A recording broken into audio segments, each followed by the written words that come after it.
After the chaos of launching our very first app, I've been desperate for some time away in the van. My life tends to build up like a kettle. It's quiet at first, then it slowly starts to bubble, and before I know it, everything's boiling over and the pressure is just too much, and the only thing that helps us reset is to just switch off and travel. Ironically, when I get to this point, everything in my brain tells us not to do that. I make all the excuses in the world.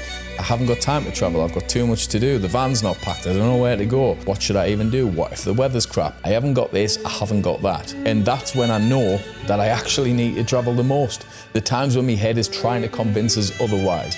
And that's what this video is. It's just me travelling to the Ardnamurchan Peninsula, which is one of Scotland's most hidden, incredible little gems, trying to switch off, trying to learn to just take things slow. And I challenge you, because nothing dramatic happens in this video. I don't get broken into, the police don't come, I don't get chased away. I do get beeped at during the middle of the night, if that helps. But I challenge you to just try and sit, to watch this video, to relax, to put the phone down, put your remote down, and just watch. And if your brain tries to tell you to skip to something new because you're craving something extra, well, that's kind of the point. That's what I'm trying to escape. Glencoe. It's a special place for me, for you, and for millions of other people around the world. For me, it's always a needed lift and a breather after driving that painful stretch around Loch Lomond. You know which bit I'm talking about as well, where any glimpse at that beautiful scenery comes with the added danger of a possible head-on collision with a truck or a bus coming the other way around them tight roads. And I remember the first time I ever drove through Glencoe. I didn't know that places like this even existed so close to home. I'd never felt that feeling of scale and inspiration that I felt when I saw those mountains for the first time. That valley. I still get that every single time, and I'm sure you do too. Even the days that I drive it, and I can't see the mountains properly because of the clouds or the fog or the storms, I'm never disappointed. In fact, I actually love that about it. That despite never changing, it always changes. It looks completely different every single time that I visit. But the mountains are the same, the river and the lochs are the same, and even if I can't see half of it, I just don't care. I know what it's capable of, and I'm happy to see it even if it's not as spectacular looking as I've seen it before. There's probably a lesson in there for us somewhere too, because in our lives, the fog, the storms, the bad weather that surrounds us, that hides our true scale, well, that's not really bad weather, it's smog.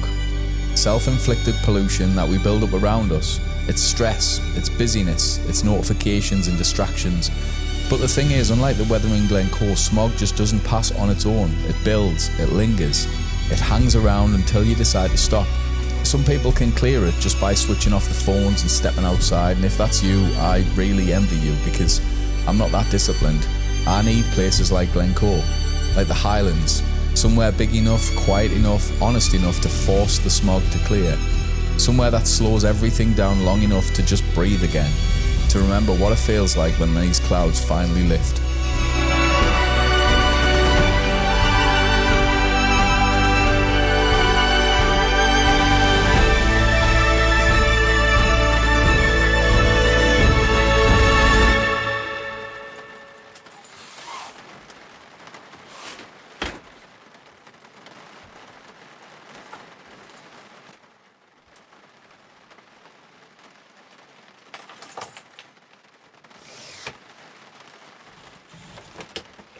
I think I ended up driving about 7.5 hours today. It's funny how when you haven't been on a trip like this for a while, one of the first things I do notice is how much I struggle to drive longer distances. I mean, this in total, like I say, about 7 and a bit. Usually that was kind of a normal day, between often 5 to 7 hours just in a normal day driving, with a 10 to 12 hour drive to get up or back, which it wasn't out of the ordinary to do that kind of thing, where because I haven't been away for so long, I just kind of haven't got that in us at the minute. I am near the Ardnamurchan Peninsula. I have been here once before, not any more than that actually. It's quite an undervisited area in Scotland, this, because most people just head north or head to Skye, to sort of Mallaig from here. This little section, there's plenty here as well. There's a castle that I wanted to visit, which was on my list for ages. We've been to it once. Cool castle. I thought if there's a bit of snow and stuff, it'll look insane. I don't know if we're going to get the snow, but we'll see. I am just in pursuit of just quiet, peace.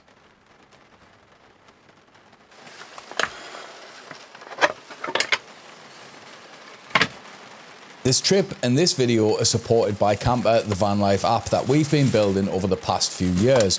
If you don't know what it is yet, Camper lets you plan road trips across any country, save your favourite park-ups to a private map, and keep a full profile of your van with photos, specs and every mod you've ever done. There's a whole community inside too, thousands of other van owners sharing locations, stories, asking questions and helping each other out. If you want to see every spot that I visit on this road trip or any future ones, or just to look through the van profile, the links to them are in the description. If you want to join the Just Sloanes community in the app, where I post behind the scenes clips, my favourite park-ups and early access to upcoming videos, just create an account using the link in the description, and when you log in, you'll already be in the Just Sloanes community. The support has been incredible and we truly appreciate the thousands of users that have already joined the future of van life, and we hope to see the rest of yous in the app very soon.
What a place to start the day, despite the rain. One of the things I'm trying to achieve on this trip and future trips, and I need to teach myself, I suppose it's probably a bit of a skill that I've never really considered, is just how to slow down. And I know that might sound ridiculous to a lot of people because you're on a trip in your van, what's the rush? There isn't one, but for me there always is, and it does me head in. So normally I get up in the morning, brush my teeth, get me clothes on and all the rest of it, and then I'm ready instantly to go. Within like 15 minutes of waking up usually, I'm ready to go and I'm itching to just get away, as if I'm in some mad scurry to get somewhere. And I think it started when I started doing okay on YouTube, and we filled the itinerary with so many things and so many places we had to get to, and it wasn't fun. It wasn't fun for me, it definitely wasn't fun for Danny. And we'd done so much driving and traveling and filming in every single day that we didn't see anything. Everything was just a complete and utter blur. The speed thing even extended to coffee. For years I'd used an AeroPress without any issues. It's great, fantastic bit of kit. Bought it for camping in a tent, still used it, kept it in the van, tiny, makes a good cuppa, great. And then because I wanted to save some time, coffee machine. Crap coffee, but faster. And it's something I really need to get under control. It's killing me right now, just standing here, taking in the incredible views rather than traveling. I know that might sound absolutely ridiculous, but I'm just being honest. This is how I travel, and I really need to stop. I need to learn to stop. I need to learn to just take in the way the light's hitting the mountains over there and enjoy it. What's the rush? What time is it? It's 9:15, and it's normally, I would have been on the road well, at least an hour ago. I was ready by about 8. I've been messing on, doing a bit of filming and trying to relax, trying to slow myself down. Oh my word. Last night and this morning I did get a few cars or vans or whatever they were driving past beeping, which is a bit annoying. I mean, I'm literally nowhere near any houses. I'm miles away from anything really. I'm in a massive park up or a little pull-off spot. There's plenty of space behind, there's plenty of space in front, and for whatever reason people decided that they needed to let us know and try and wake us up. Thankfully, I got the temperature of the van perfect and I slept like an absolute babby last night. Beautiful night's sleep.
If I'm being completely honest, I was a little bit skeptical about getting the van down. It did have a sign saying not suitable for large motorhomes, but for me, I wouldn't class mine as a large motorhome. If it just said it's not suitable for motorhomes, fair enough, but I thought I'd risk it, and it was okay. It was tight, but I probably wouldn't bring anything bigger. So the castle's over there probably blends in pretty well with the scenery. It's a beautiful spot. Last time I was blown away by it. You've got a little sandbar that you go across and I'll take you across to it. But this is exactly what I needed. Like, exactly.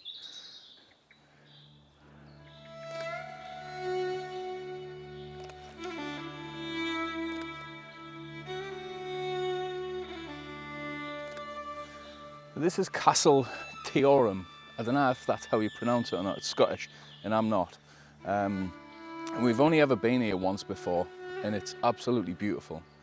I remember coming last time and just genuinely feeling like we'd found just a hidden part of Scotland, like a bit that has just been forgotten. I mean, it hasn't been. It's fairly popular, but not compared to anything that's a lot more accessible than this. It's beautiful. When I have a little walk along, I just thought I'd grab a photo while the sun's out, because I think that's going in now, and we'll probably not see it again, but what a place. The only thing making noise here, as usual, really, is me. Stunning place. Absolutely stunning.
exactly what I hoped it would be like. A bit muddier than I would have ideally wanted.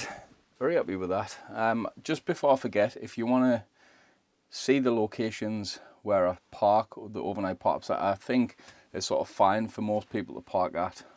Some of these spots, the points of interest like this, join the Just Sloanes group on Camper, and you'll have them locations shared to your map. So I share them all with the Camper community. You can also see the road trip. There's a link to the road trip in the description. So if you want to copy the route and use it as a starting point to plan your own version of this route, then you can. Again, I don't know what the route's going to end up being like just yet. There's only a few stops on it up to now, but I'm kind of planning it as I go.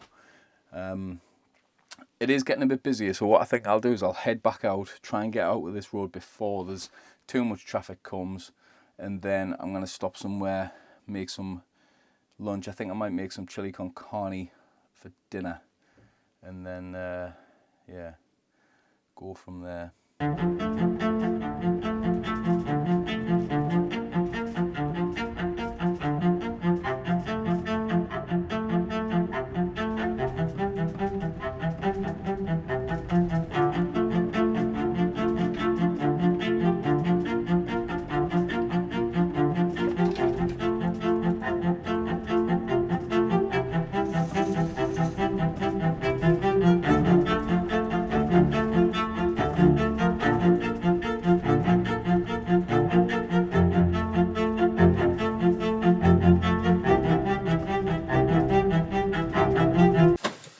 So I'm back where I started the day. I'm about to cook some food. It started raining, now it's stopped. I just wanted to take 2 minutes to just talk to you and ask for an opinion. Now, I'm not too fussed about reading this on YouTube comments because I've getting rid of YouTube Studio app because I'm sick of the negativity. So if you want to join in this conversation and have a bit of a say on it, use the link to the Just Sloanes community in Camper. That's where I spend most of my time now. So if you want to join in and give your piece, then do it there. But basically what I wanted to discuss is the fact that I just always feel guilty for not moving. Now what I mean by that is I'm here back where I started the day. I went to the castle and I came back. I've thoroughly enjoyed it. I haven't got anywhere specific that I need to be. It's just me getting away for a bit. Yeah, I feel like, well, what's the point? Like, if you're not travelling all the time and you're not moving all the time and you're not going to another place and another place and another place, you're not even on a road trip or you're not away in the van, why the hell do I feel like that? It makes no sense. Like, I haven't got anywhere I need to be. Yes, I'm making a video, which does complicate because I need to try and get a bit of content. But the whole plan was I'll get what I get. I just want to sort of take some time away from all the stress and all the stuff I've been doing to just get a bit of a reset, which I felt like today I thoroughly enjoyed. It killed us spending so much time this morning, not leaving until, say, 10 o'clock. I felt like I'd wasted a ton of time. I took my time at the castle and I thoroughly enjoyed that, to be honest, because it was quiet, it was peaceful, there was no one there, there was, like, the weather was cool, some dramatic lighting, spent a bit of time doing video, spent a bit of time taking photos, fine, loved it. Now I'm back here. It's like, well, you can't waste a couple of hours or an hour cooking and then crack on. Like, why don't you crack on, go to somewhere else? I just can't stop. And I didn't understand why I'm like that. So again, I don't know if it's just me. Like, to give an example, my mum and dad can go to like a cottage somewhere for a week and then potter backwards and forwards to little villages and towns. And I'm like, what on earth do you do there for a week? Like, clearly they just relax. I don't know how to do that. I don't know if it's an age thing or what, but I just struggle. If I'm not busy, I feel like I'm wasting my time. So it'd be interesting to hear your opinion on it. Have you learned to relax? Did you have to learn? Have you always been quite easy to just chill? Am I just being dramatic, which I probably am? But yeah, let us know.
So I didn't sleep that well actually last night, because turns out if you forget to turn your heating off, you get pretty warm.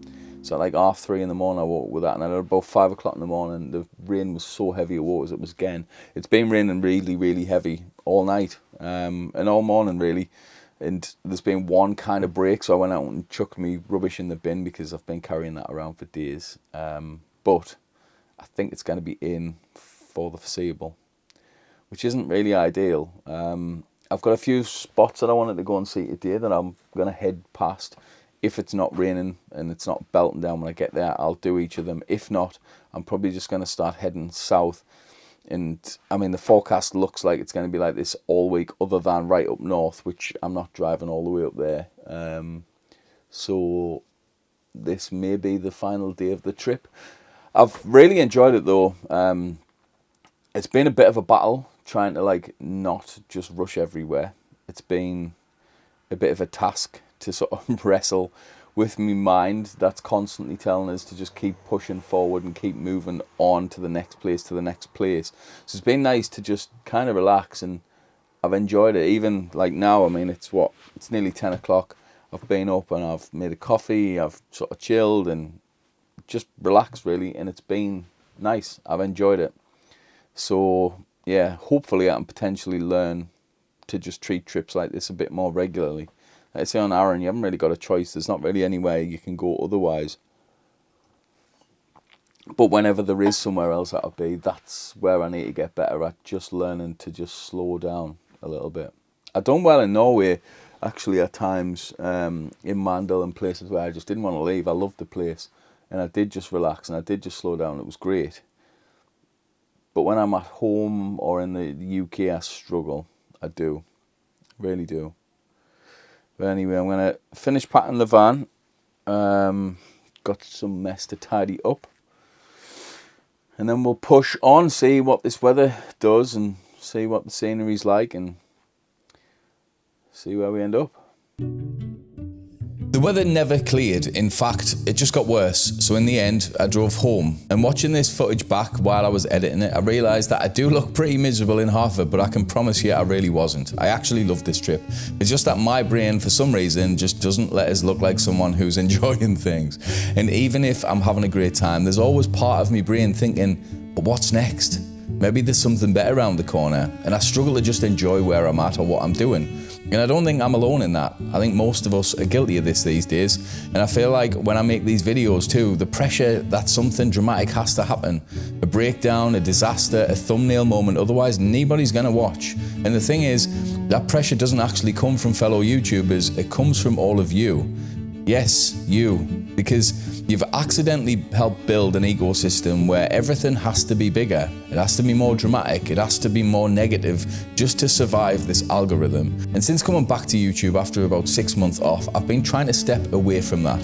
To try and make videos that I actually like again, the ones that I'm proud of, ones like this, where nothing might actually happen. There's no break-ins, I don't get moved on at 2 o'clock in the morning, and the whole purpose is just to make something beautiful, to hopefully inspire people, and just to watch and enjoy again. And if you've made it this far, then you're part of the future, part of this tiny group of viewers that are willing to just sit and watch a video, watch it all the way through, and not flick away the moment something calm appears on the screen and there's no drama. This behaviour, your behaviour right now, is the only thing that could help course correct YouTube. It's what brings back proper videos, meaningful videos, beautiful videos. So genuinely, thank you for getting this far, thank you for watching the entire video, it means more than you will know.